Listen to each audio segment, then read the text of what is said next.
1 million commuters. Do not pass me on the right! Don't do it! And only one way to get to work. Out of my way, people! I'm late for work! Josh Schmitzenstein is Schmitty in heavy traffic.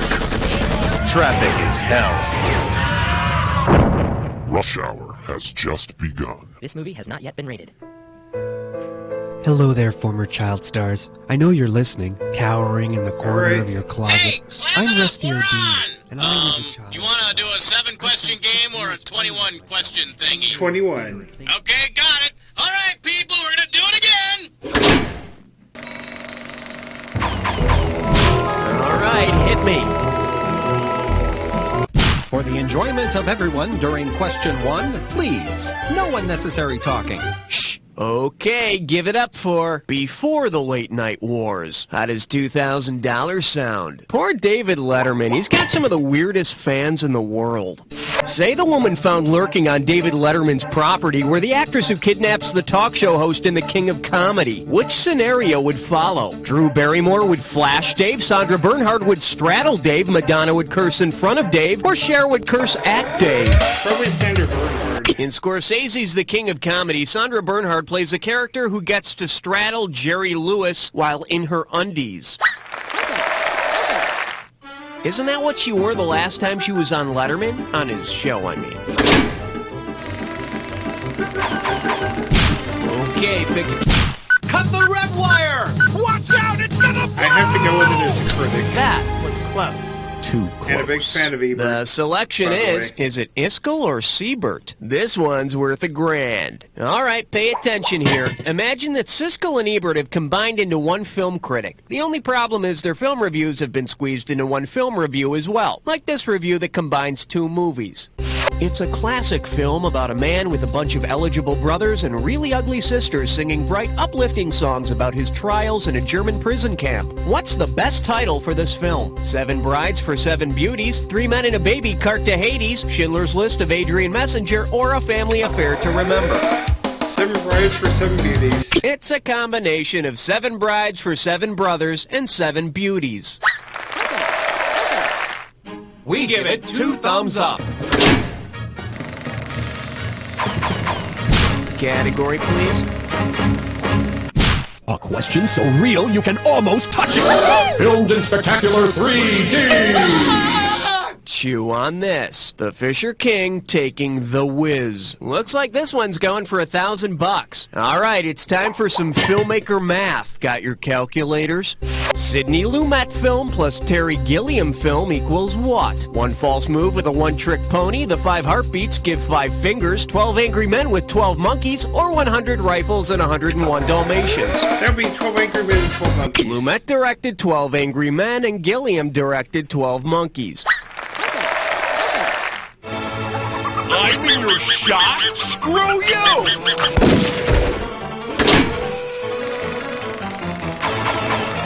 Okay, I need a category. Hey. Shark! Let's see what we got going. And you're playing for $3,000 cash money. Flex those fingers, 'cause here it comes. Raymond Burr's character in Godzilla had the same name as a famous comedian. If he used this comedian's famous catchphrase, what would Burr have shouted at the monster? Godzilla, he's so crazy. Nanu, non-nuclear generated abomination. You're a wild and crazy monster. Or, can we talk? You're one crazy monster. Raymond Burr's character in Godzilla is named Steve Martin. He helped defeat Godzilla by using that fake arrow through the head thing. Well, Godzilla saw it and laughed himself sick. Yeah, you could say he was being larger. I need a category. Piece of crime all the time. 5. Here we have depressing cool beverages. And we're talking $2,000 for this baby. Put it in gear, 'cause here we go. Suppose there's a new drink mix out called the Dark Crystal. Judging by what the characters in the movie are seeking, which of these would make the best advertising slogan? Diamonds are a drink's best friend, overflowing with delicious oil, plenty of crystal shards, or bursting with splintery goodness. They're looking for shards in that movie. The characters in the Dark Crystal were searching for the shard. Sounds like a bad idea for a drink, though.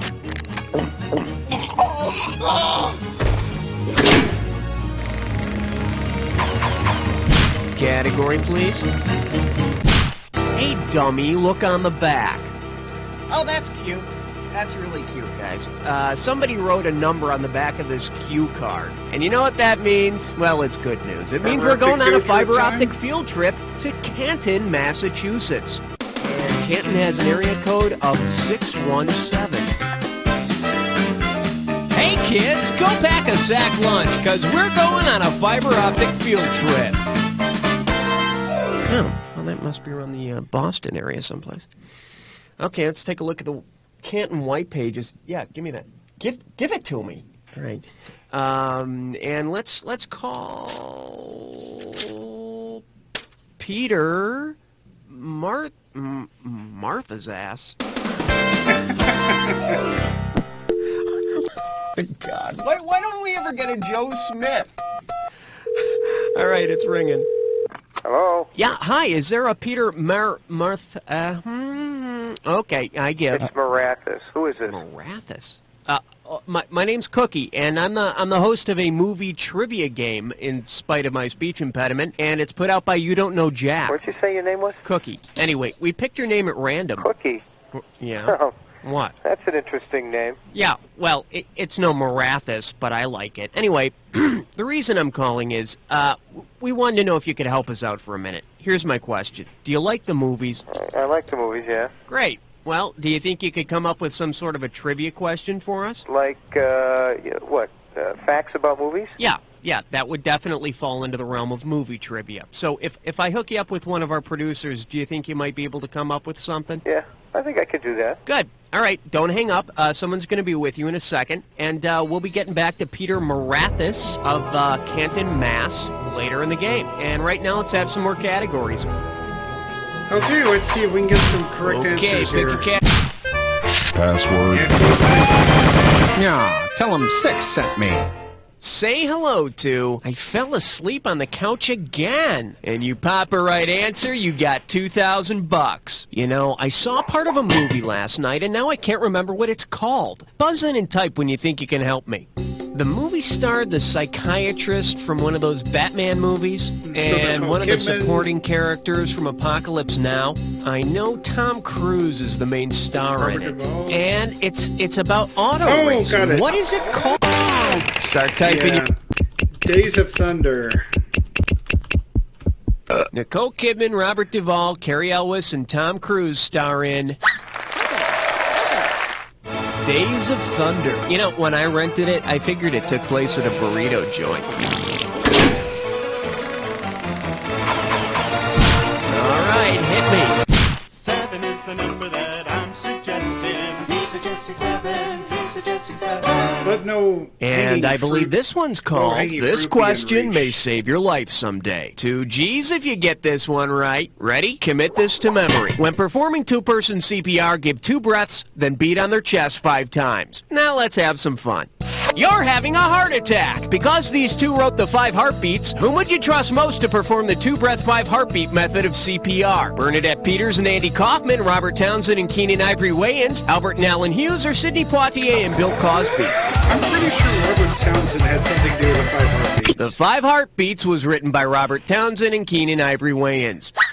Really? Keenan Ivory? And if you ever really need help, stay away from the guys who wrote Flatliners. Okay, I need a category. Hey, nice selection, because you just chose yourself a big Dis or fat dat? hunkin' question. Are you ready for the dis or dat? The category for this dis or dat question is... No, seriously, what's your name?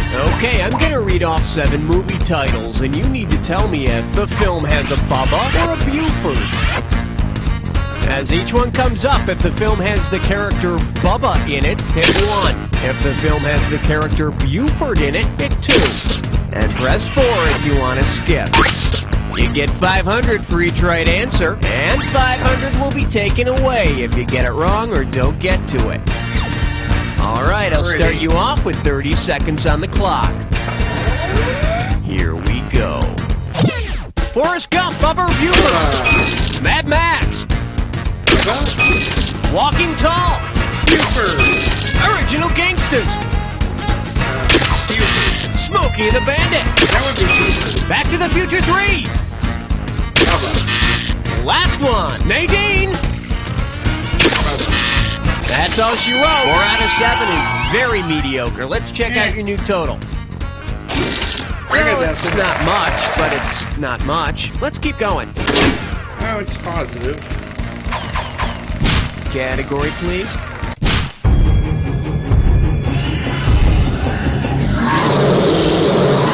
The category? Dive right in. The water's Rodney. $1,000 at stake on this one. Strap on your helmet. We're going in.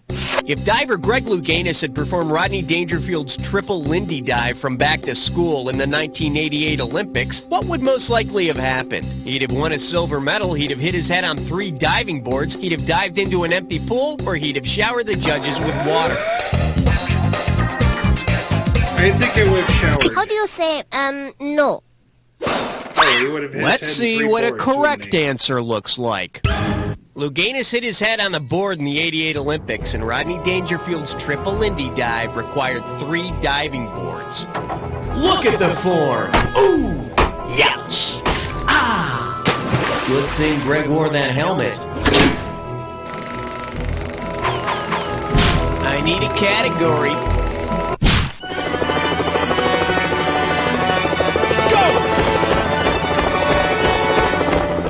Coming at you, something new at the concession stand. I'm giving out $3 grand for a right answer. All right, let's see if you can put together this little eating analogy.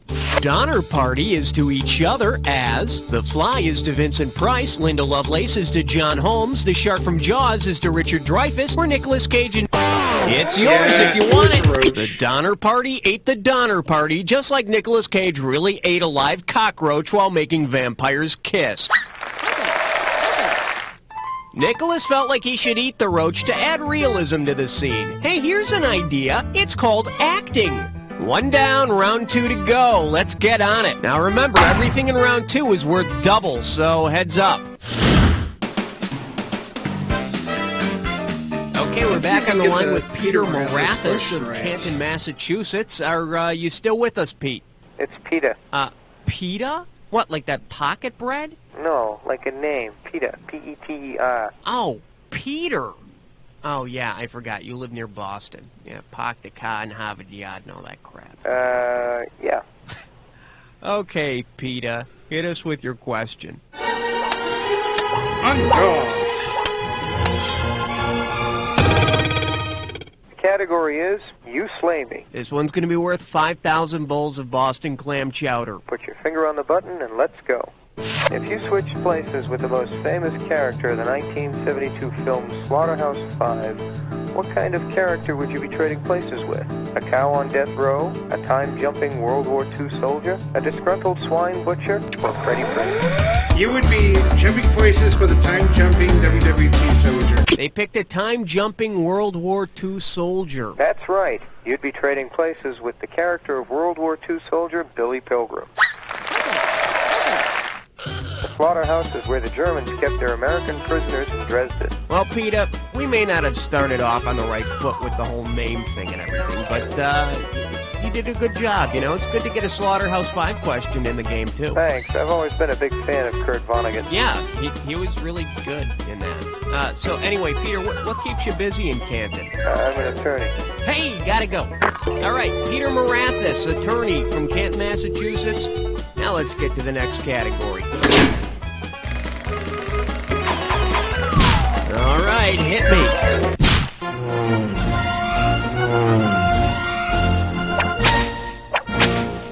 The category is embarrassing questions. You give me a right answer, I give you a quick 4,000. Pull out your antenna and get ready to buzz.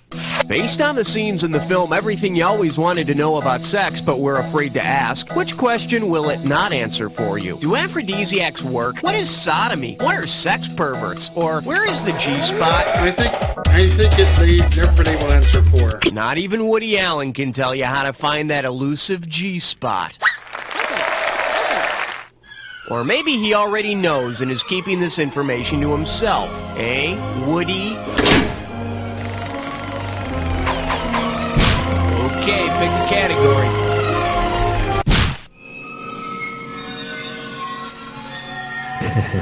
13. Now showing, the woman trapped inside him is broke. And you pocket $2,000 if you get this one. Okay, kids, let's dumpster dive. I'm gonna pull some things out of the garbage here, and you, tell me whose crap it is. Okay, we've got a written estimate from a plastic surgeon for a sex change operation, a letter to my wife Leon, and a copy of The Idiot's Guide to Robbing Banks. Whose trash are we looking at? Ed from Raising Arizona, Dill from The Crying Game, Sonny from Dog Day Afternoon, or Mr. Pink from Reservoir Dogs? That'd be Sonny from Dog Day Afternoon. Sonny in Dog Day Afternoon attempts a bank robbery to fund his male wife Leon's sex change. Boy, if he'd only listened to that old adage, crime doesn't pay for your male wife's sex change. Okay, I need a keyword, of course, being might. For your enjoyment, they might be actors. $6,000 on the table, better make it good. Just step up and take a swing at this one. Let's say the band They Might Be Giants had written a love song for the movie They Might Be Giants. About which famous literary duo would they have been singing? Tom Sawyer and Huckleberry Finn, Sherlock Holmes and Dr. Watson, Catherine and Heathcliff, or Romeo and Juliet? I think that was Holmes and Watson. In the movie, George C. Scott has delusions of being Sherlock Holmes, and Joanne Woodward's a psychiatrist named Dr. Watson. So whenever Holmes says the game's afoot, you know he's just bragging about the size of his pipe. All right, hit me.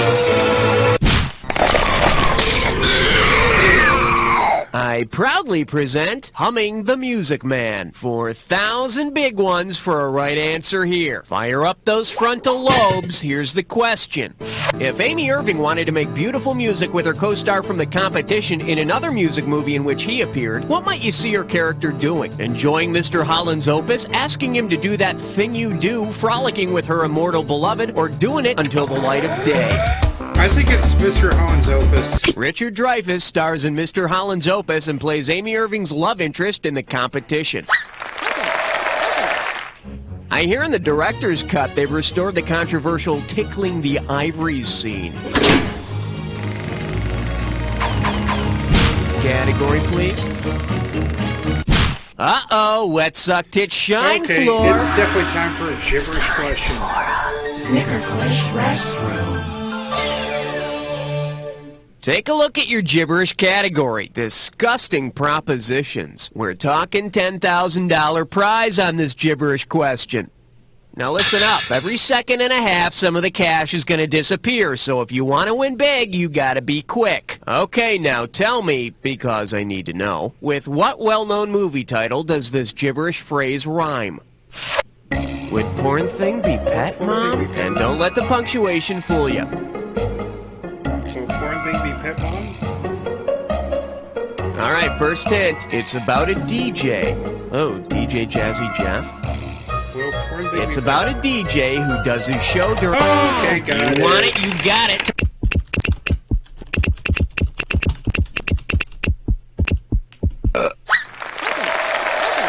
And every morning, Vietnam would respond with a hearty...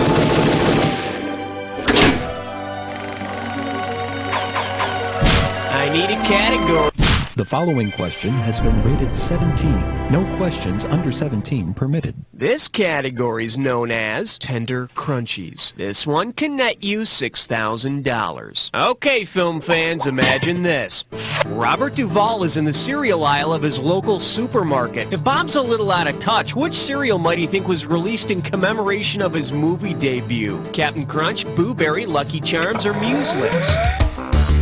His first film was where he played Boo Radley in To Kill a Mockingbird. Robert Duvall made his film debut as Boo Radley in To Kill a Mockingbird.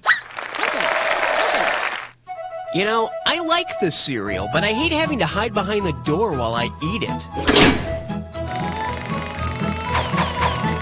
Okay, I need a category. What do we got out there? It looks like 18, sir. Okay, give it up for Quality is Job What? I'm sending over 4,000 dead presidents if you get this one. Heads up, here it comes. Based on how Harrison Ford made a living before achieving stardom, for which of these famous scenes from his movies was he probably most prepared? Teaching in Raiders of the Lost Ark, building a barn in Witness, performing surgery in The Fugitive, or piloting a spaceship in Star Wars? He was a carpenter. In between his early roles, Harrison Ford made his living as a carpenter. Cut! Cut! Harrison! That 2x4 looks perfect, though. All right, hit me.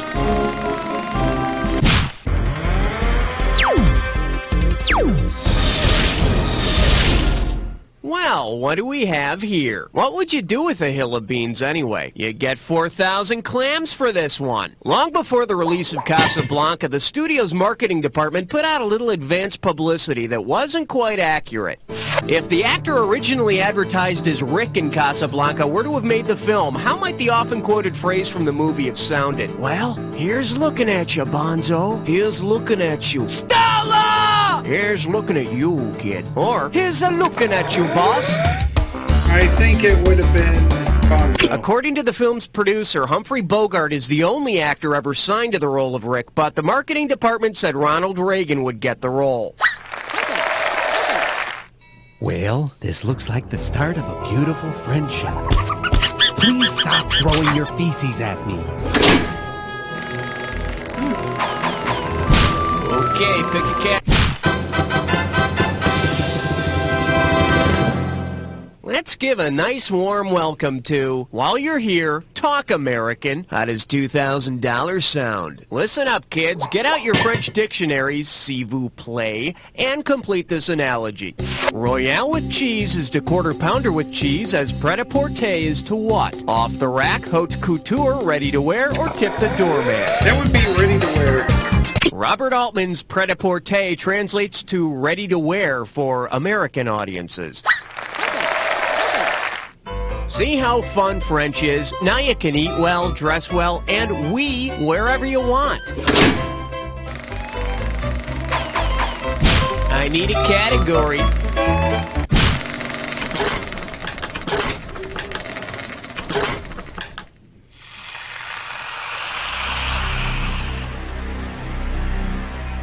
You want the attack? You got it. Heads up, here's your clue.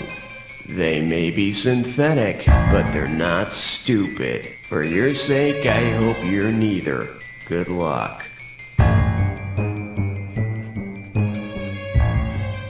R2, yeah, R2 and D2 would definitely fit that.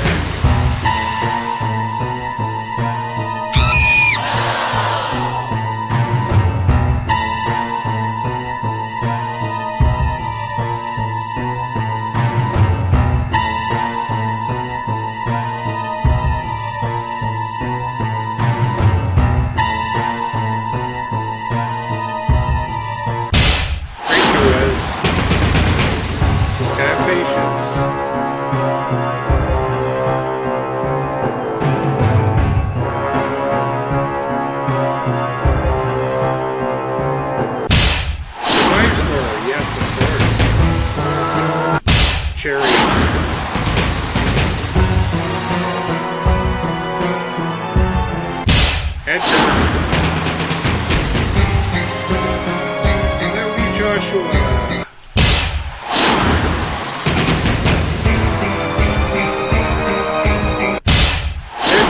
Okay, there you go. Solid. Very nicely played. Let's see how you affected your final score. That's the game. Way to go, player. It's like I always say, it doesn't matter whether you win or lose, as long as you get to play with yourself. Now get the hell away from the computer and go make some friends, because... You don't know. Okay, good show, everybody. Raul, could you ask the players what they want to do now? Excellent. You're on the high scoreboard. You can either go off on that long overdue ego trip, or we can play. All right, let's take a final look at the score here. Yeah, as you can see, 78,500 from Sunday is the high. We just reached 69,000, which puts us at number 4 for the day. Also, we're now in 10th place as well with 61,500. Pretty good. It's always nice to be able to have a couple games where you kind of reach towards the top. But also kind of means maybe, just maybe, this thing is over with. I'll explain in a moment.